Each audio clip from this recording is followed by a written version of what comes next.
It all started when the HOA, led by Karen, began letting members park on my company property. At first, I thought it was a minor nuisance, but it quickly escalated. Cars were being left for days, blocking access, and causing damage to the grounds. Karen's arrogance was on full display, as she believed the HOA had the right to override my property rights.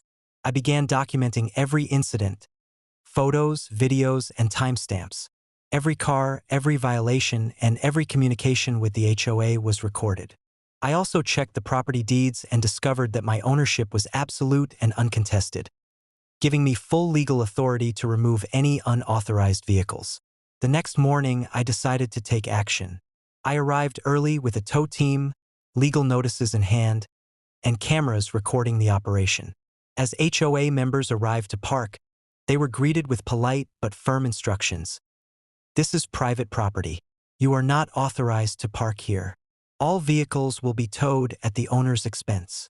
Karen, arriving mid-morning with her usual smug demeanor, waved her phone and threatened, "You can't do this. HOA rules say." I cut her off calmly. HOA rules do not override private property law. Any interference with this operation will be considered trespassing and harassment. Step aside. Her frustration quickly escalated. She attempted to block the tow trucks and argued loudly with neighbors who were watching the events unfold. I remained calm, letting cameras capture her every move. Grandpa, my retired sheriff, arrived just in time to supervise the operation.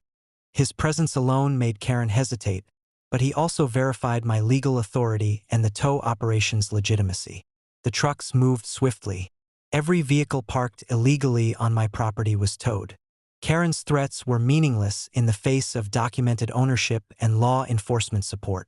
She tried to argue, call 911, and rally her supporters, but the evidence was overwhelming.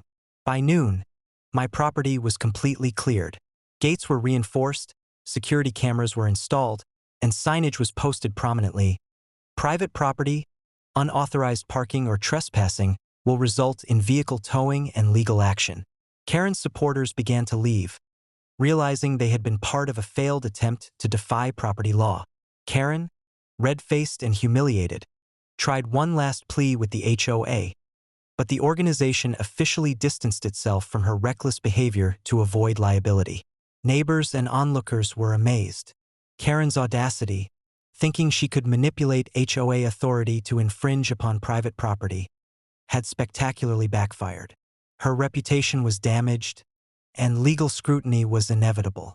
By evening, my company property was fully secured, accessible, and free of unauthorized vehicles. Karen had learned, once again, that entitlement and aggression cannot prevail against preparation, legal authority, and law enforcement support. The incident reinforced a critical lesson.